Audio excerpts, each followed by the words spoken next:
right. Welcome back to the Stanley Parable Let's Play. Two open doors. He entered the door on his left. Alright, so I guess we have to follow the story, otherwise we're just gonna fuck up the scene entirely. So, let's continue.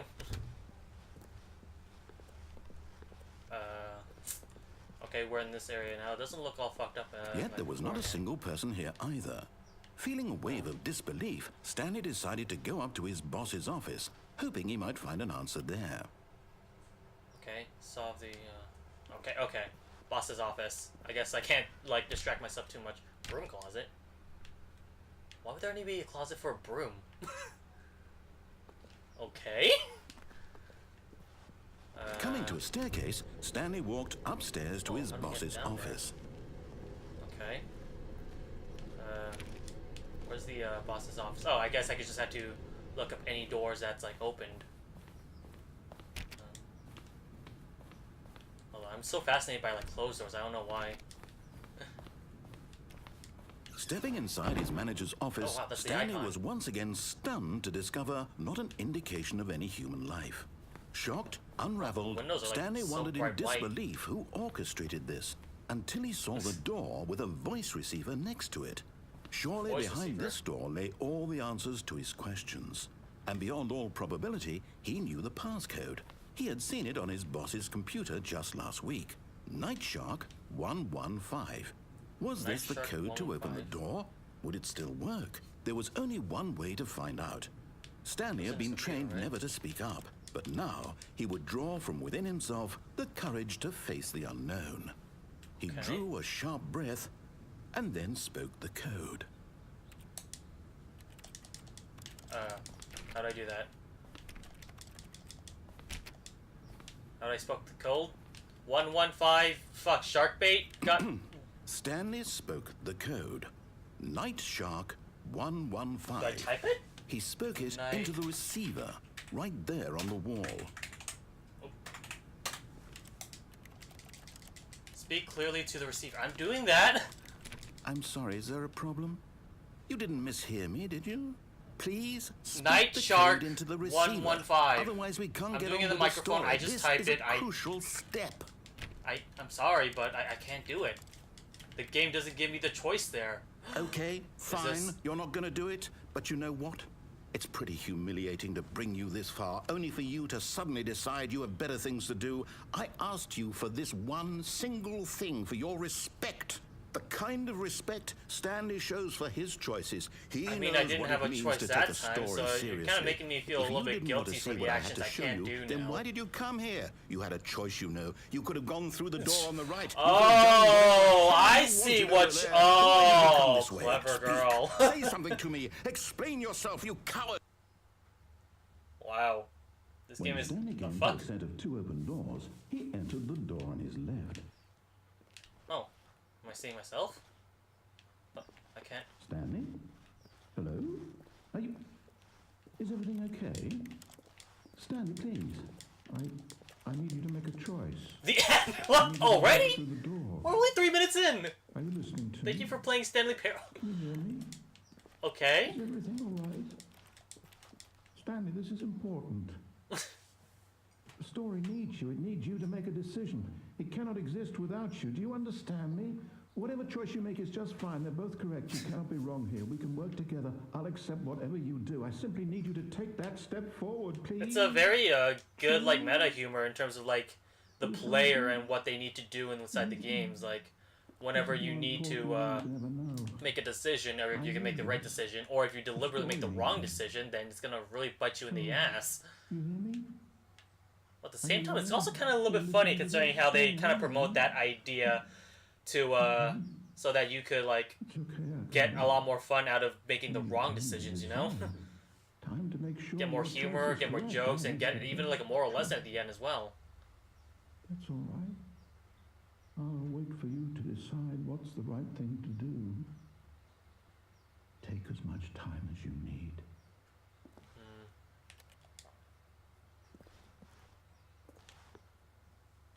Nope. Did the game freeze? Oh. It's loading. The end is never the end. Once again. So, was that just an... Oh, wow. We're back here now. Shit. Okay, so I'm guessing if we just went to the door on the left, then first off, right off the bat, then... Okay, yeah, we are basically on a repeating, like, Groundhog Day cycle. Perhaps he had simply missed a memo. I don't know what's like to speedrun this game. Is the ending I got like the best ending you Stanley can get came to to a set of 2 open doors. He entered the door on his left. Alright. This time I went to the left first to see what that's all about. Yet there was not a single person here either. Feeling not getting fired. Disbelief, Talk less, do unbelievably Stanley amazing work decided every to go time. up to his Do not boss's get fired. office, hoping he might find an answer there. Okay. Although I wonder what happens if I like answer the phone in the bad ending. Coming to a staircase, Stanley walked upstairs to his boss's office. Oh, they barricaded this beforehand. Now I'm gonna do the wrong decisions all over again. But Stanley just couldn't do it. He considered the possibility of facing his boss, admitting he had left his post during work hours. He might be fired for that. And in such a competitive economy, why had he taken that risk? All because he believed everyone had vanished? His boss would think he was crazy. And then something occurred to Stanley. Maybe, he thought to himself, maybe I am crazy. All of my co-workers blinking mysteriously out of existence in a single moment for no reason at all. None of it made any logical sense. And as Stanley pondered this, he began to make other strange observations. For example, why couldn't he see his feet when he looked down? Why did doors close automatically behind him wherever he went?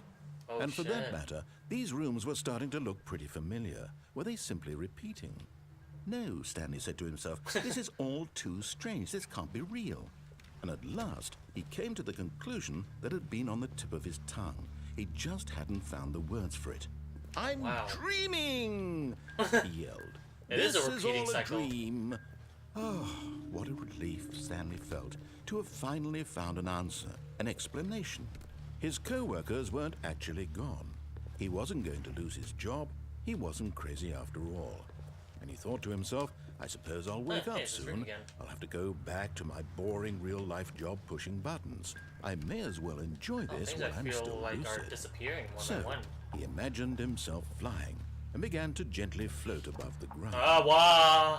Then he imagined himself soaring through space on a magical starfield, and it too appeared. It was so much fun, and Stanley marveled that he had still not woken up. How was he remaining so lucid? And then perhaps the strangest question of them all entered Stanley's head. One he was amazed he hadn't asked himself sooner. Why is there a voice in my head dictating everything that I'm doing and Oh wow, this looks different now. Now the voice was describing itself being considered by Stanley, who found it particularly strange. I'm dreaming about a voice describing me, thinking about how it's describing my thoughts, he thought. And while he thought it all very odd and wondered if this voice spoke to all people in their dreams, the truth was that, of course, this was not a dream. How could it be?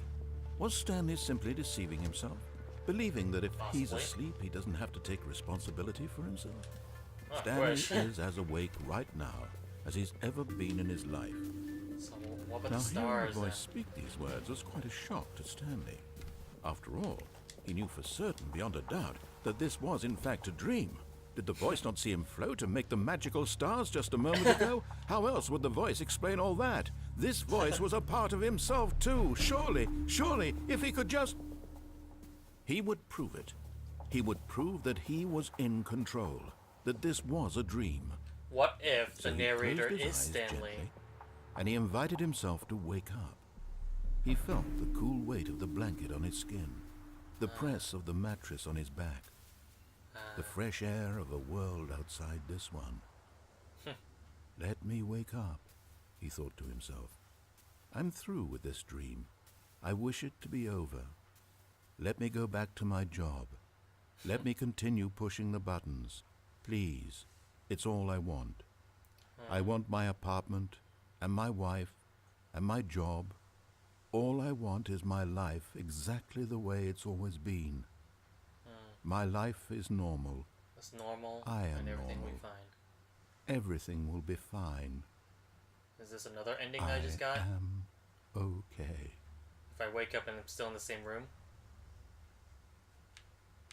Well, fuck. Shit! Stanley began screaming.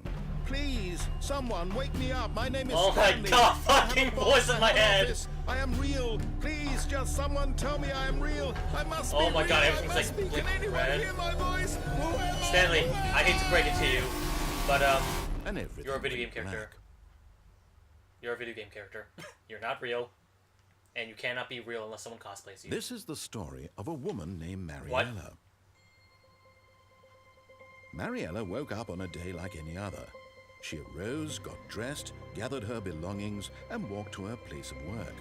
But on this particular day, her walk was interrupted by the body of a man who had stumbled through town talking and screaming to himself, and then collapsed dead on the sidewalk. And although she would soon turn to go call for an ambulance, for just a few brief moments, she considered the strange man. He was obviously crazy. This much she knew. Everyone knows what crazy people look like. And in that moment, she thought to herself how lucky she was to be normal. I am sane. I am in control of my mind. I know what is real and what isn't. It was comforting to think this, and in a certain way, seeing this man made her feel better. Wow. But then she remembered the meeting she had scheduled for that day. The very important people whose impressions of her would affect her career, and by extension, the rest of her life. She had no time for this, so it was only a moment that she stood there, staring down at the body. And then she turned and ran. Oh, wow. I'm guessing that was one of the endings I could have gotten. I died in my hallucinogenic ways. I'm almost about to close the door. Hold on. Yep, I am back here again. So, I kind of want to go through all the wrong decisions now, though. See what's like. God, that's... All of his co-workers were gone. What could it mean? That's what it's like to be a crazy person, Stanley decided to go to the meeting room. Perhaps he had simply missed a memo.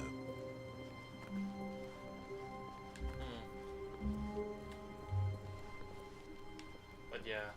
I kind of want to see the wife ending, though.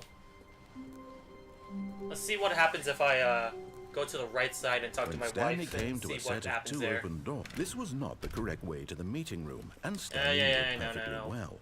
Perhaps he wanted to stop by the employee lounge first, just to admire it. Wow. Yes, this room. But eager to get back to business, Stanley took the first open door on his left. Oh, there's also this choice too. Interesting. So many like options you can do. I think it's incredible. It's amazing how you can like replay this guy and get like different scenarios. I think. In fact, what happens if I just fall off? But in his eagerness to prove that he is in control of the story and no one gets to tell him what to do, Stanley leapt from the platform and plunged to his death. Good job, Stanley. Everyone thinks you are very powerful. Is that one of the endings, really? Oh my god! Oh wow! Oh, that was a quick and shorty. So we got... I started a phone. Hello. This is a recorded message scheduled either by you or a person in your place of work. The purpose of this message is to warn you about the dangers of recorded messages. If at any time you believe you are listening to a recorded message, please terminate it immediately and cease all flow of information from the recorded message into your perceptual sphere. Thank you, and have a pleasant day.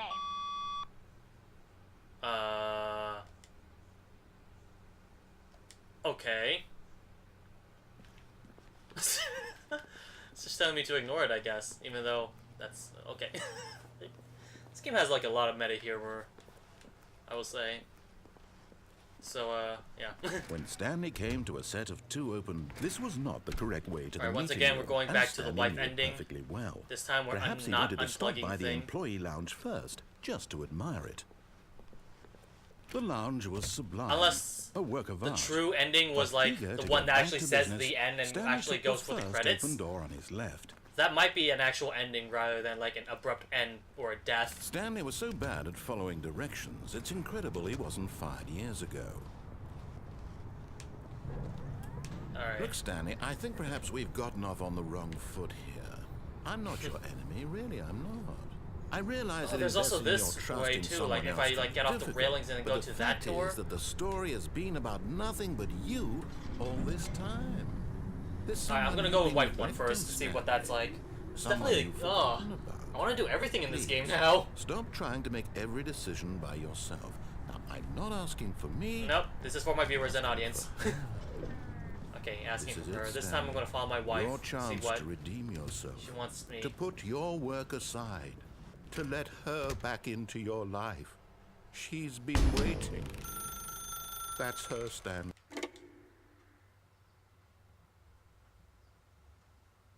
What's my wife's name?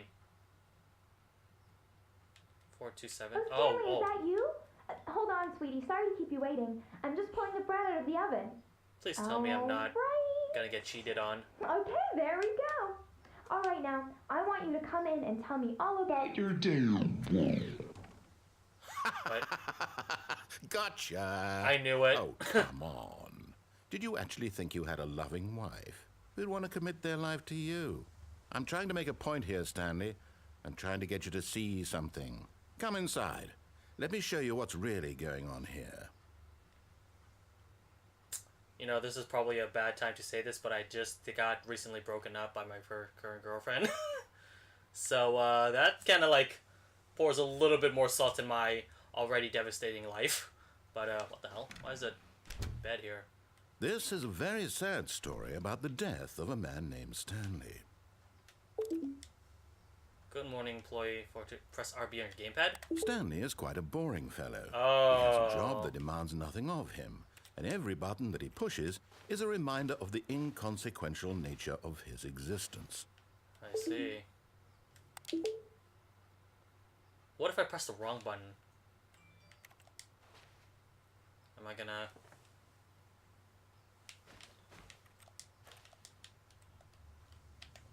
Oh, that's a crouch button. Left bumper. Oh, okay.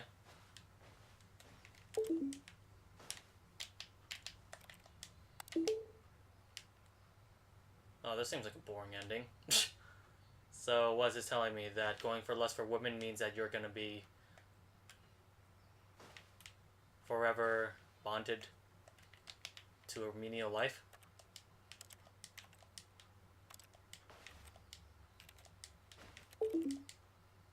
Press X to watch TV. Oh, wrong Xbox. Shit. Playing on PlayStation 4. God damn it, I keep doing that. I can't even watch TV! There's no, TV button. I'm going crazy. I don't know what to do. Game? What? Game? Spend time with the boys? Oh, we got me in the club, full of butter bub, mama, I got what you need, down, skeet, skeet, skeet. Can I get that? Okay, so yeah, this is, shit.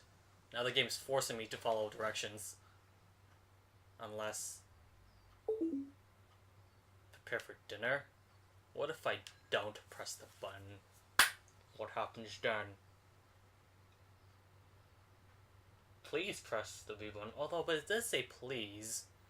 Wait, what if I press the B button on the keyboard? Oh no. Apparently that didn't work at all. Ah, shit. This is boring. How long does this go? There's one more button prompt. I'm gonna take a quick break.